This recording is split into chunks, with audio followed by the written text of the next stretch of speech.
E aí, pessoal, seja muito bem-vinda e bem-vindo a mais uma videoaula aqui no LMP História e Filosofia. Meu nome é Laura e na última videoaula, terça-feira, na videoaula de História, eu resolvi questões de História que já caíram no Enem. E hoje vamos fazer questões de Filosofia que já caíram no Enem. Já teve uma série de videoaulas explicando os principais temas que caem no Enem, tem a playlist aqui, vou deixar para vocês assistirem.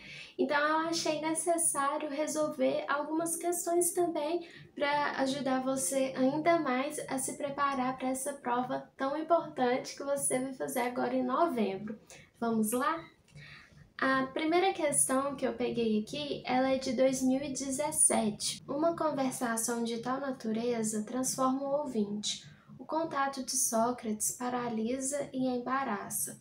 Leva a refletir sobre si mesmo, a imprimir à atenção uma direção incomum. Os temperamentais, como Alcibíades, sabem que encontrarão junto dele todo o bem de que são capazes, mas fogem porque receiam essa influência poderosa, que os leva a se censurarem, sobretudo a esses jovens, muitos quase crianças, que ele tenta imprimir a sua orientação. História da filosofia. O texto evidencia características do modo de vida socrático, que se baseava na letra A, contemplação da tradição mítica, letra B, sustentação do método dialético, letra C, relativização do saber verdadeiro, letra D, valorização da argumentação retórica, letra E, investigação dos fundamentos da natureza. Então, o texto está falando sobre a filosofia socrática. E qual que é o fundamento, o princípio da filosofia socrática? Qual que é o principal ensinamento, o principal pensamento de Sócrates? O método dialético, tá? A resposta correta é a letra B. O que é o método dialético? O método dialético, ele parte da ignorância. Tem aquela frase, só sei que nada sei. A gente tem que reconhecer a nossa ignorância sobre o assunto para poder buscar a verdade sobre aquele assunto. A gente deve esquecer os preconceitos, os pressupostos que a gente tem sobre aquele assunto. A gente deve reconhecer a nossa ignorância nesse assunto, que nós não sabemos sobre esse assunto, para buscar o verdadeiro conhecimento sobre esse tema. Esse método, como que a gente vai buscar esse conhecimento, então? A partir da dialética, de conversa e de perguntas que o Sócrates tem. O Sócrates vai fazer diversas perguntas para a pessoa, até a pessoa ter acesso ao conhecimento. Tem aquela frase, conheça-te a ti mesmo. O conhecimento está dentro de você, mas para você conhecer esse conhecimento, você tem que aceitar a sua ignorância, você tem que aceitar que você não sabe sobre o tema, que você não conhece a verdade. Só quando a gente reconhece a ignorância que a gente tem, é que a gente vai ter acesso ao conhecimento pleno, verdadeiro. Esse é o método dialético de Sócrates. Se você quiser saber mais sobre essa filosofia socrática, entender melhor essa questão, vou deixar o link aqui do vídeo, que eu já tenho aqui, muito antigo, sobre a filosofia socrática. Vamos para a próxima questão? A questão número 2 é de 2019. De fato, não é porque o homem pode usar a vontade livre para pecar que se deve supor que Deus a concedeu para isso. Há, portanto, uma razão pela qual Deus deu ao homem essa característica, pois sem ela não poderia viver e agir corretamente. Pode-se compreender, então, que ela foi concedida ao homem para esse fim. Considerando-se que um homem a usa para pecar, recairão sobre ele as punições divinas. Ora, isso seria injusto se a vontade livre tivesse sido dada ao homem não apenas para agir corretamente, mas também para pecar. Na verdade, por que deveria ser punido aquele que usasse sua vontade para o fim para o qual ela foi lhe dada? O livre-arbítrio, Santo Agostinho. Nesse texto, o filósofo cristão Agostinho de Hipona sustenta que a punição divina tem como fundamento o letra A, desvio da postura celibatária, letra B, insuficiência da autonomia moral, letra C, afastamento das ações de desapego, letra D, distanciamento das práticas de sacrifício, letra E, violação dos preceitos do Velho Testamento. O que a filosofia de Santo Agostinho fala?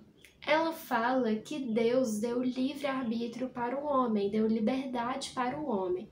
Mas o homem deve viver essa liberdade, agir de acordo com as normas religiosas, de acordo com as leis de Deus. E se ele não agir de acordo com essas leis, não agir com a liberdade de acordo com essas leis divinas, ele está pecando. Então, o ato de pecar é fundamentado pela insuficiência de autonomia moral, porque você só pecou porque você não conseguiu viver a sua liberdade de acordo com as leis divinas. Então você deve ser punido por causa disso, você deve aceitar as punições de Deus. Então a resposta correta é a letra B, insuficiência da autonomia moral. Vamos então para a próxima questão, a questão número 3 do Enem de 2019. Para Maquiavel, quando o homem decide dizer a verdade, pondo em risco a própria integridade física, tal resolução diz respeito apenas à sua pessoa. Mas se esse mesmo homem é um chefe de Estado, os critérios pessoais não são mais adequados para decidir sobre ações cujas consequências se tornam tão amplas, já que o prejuízo não será apenas individual, mas coletivo. Nesse caso, conforme as circunstâncias e os fins a serem atingidos, pode-se decidir que o melhor para o bem comum seja mentir. Maquiavel, a lógica da força. O texto aponta uma inovação na teoria política na época moderna, expressa na distinção entre, letra A, idealidade e efetividade da moral, letra B, nulidade e preservabilidade da liberdade, letra C, ilegalidade e legitimidade do governante, letra D, verificabilidade e possibilidade da verdade, letra E, objetividade e subjetividade do conhecimento. Esse texto está falando sobre a filosofia de Maquiavel. O Maquiavel, ele fala que existe uma lei moral, uma ética, mas que existe uma diferença entre as ações do governante e as ações do povo, das pessoas. As pessoas, elas respeitam essa ética, essa moral, esse valor da moral. O governante não necessariamente ele tem que seguir essa moral, porque as suas ações têm que ser visando a sua governança, o seu governo, e não a sua pessoa, entende? A pessoa do governante, ela pode querer agir de acordo com a lei moral, mas ela não pode fazer ações visando essa lei moral. Ele tem que fazer ações visando a sua governança. Então, o governante, ele tem que ter virtude, ele tem que agir de acordo, ele tem que tomar medidas eficazes. E essas medidas eficazes não necessariamente vão estar de acordo com a lei moral vigente, com a lei moral cristã, com o dogma cristão, com a moral cristã, enfim. Então, a resposta correta é a letra A, idealidade e efetividade da moral. Porque essa idealidade da moral, é essa ética que as pessoas vão seguir. Mas essa não é a mesma ética que o governante deve seguir. O governante não deve seguir essa ética. Ele tem que tomar medidas visando a sua governança e não a ética, o indivíduo ali do governante. Então, por isso que a resposta correta é a letra A. A próxima questão, a questão 4, caiu no Enem de 2015. Ninguém nasce mulher, torna-se mulher. Nenhum destino biológico, psíquico, econômico define a forma que a fêmea humana assume no seio da sociedade. É o conjunto da civilização que elabora esse produto intermediário entre o macho e o castrado que qualifica o feminino. O segundo sexo, Simone de Beauvoir.